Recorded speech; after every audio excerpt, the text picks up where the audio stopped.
হারে বীণা রঞ্জিত দেবী পুস্তক হস্তে ভগবতী।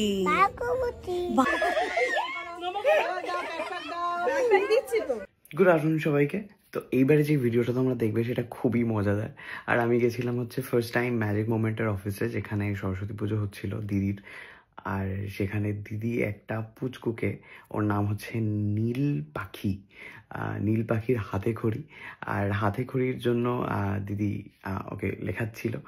আর কি দুষ্টু জাস্ট তোমরা ব্লগটা দেখো, খুব মজা পাবে। মানে আমরা ওখানে দাঁড়িয়ে লিটারালি এত হাসছিলাম, এত ওর কার্যকলাপ এত মিষ্টি। তো আমরা সবাই নিশ্চয়ই ছোটবেলায় এরকমই করেছি। তো কে কে এরকম ছোটবেলায় করেছে মার থেকে শুনেছো, প্লিজ কমেন্টে লেখো। ওকে মা কি সুন্দর ফুলের। আচ্ছা আমি বসছি, চলো এবার তুমি এখানে আরেকটা লেখো তো।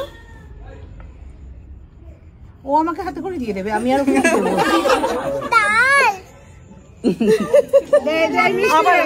আবার মিষ্টি দে আবার কি লেখা দেয়? এখানে একটা মিষ্টি দে তো।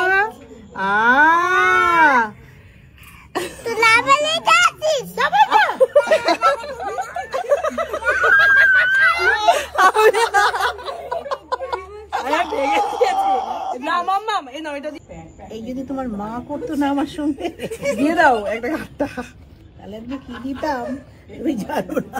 তুমি বলে পার পেয়ে গেলে দিলাম। লেখো লেখো তো দেখি। বলো বাহ বাহ, হয়ে গেছে, আর লিখতে হবে না, অনেক লিখেছো। নাও দেখো আজ মন্ত্র বলো তো। বলো কি বলছে, বলো। জয় জয় বলো আগে যা বলছে বলো, আমি দেবো একটা। কুচো যুগ শোভিত মুকুতা। বলো মুকুতা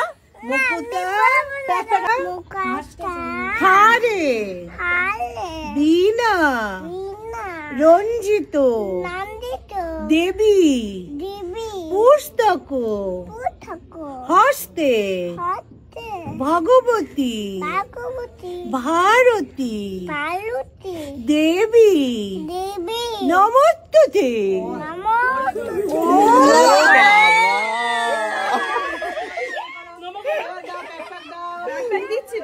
কিছু খায় না, এটা তোমারও আমি আবার তোমাকে দিই। ওই দেখো, এই রে আমি এই ভাবছিলাম সরস্বতী নিয়ে টানা।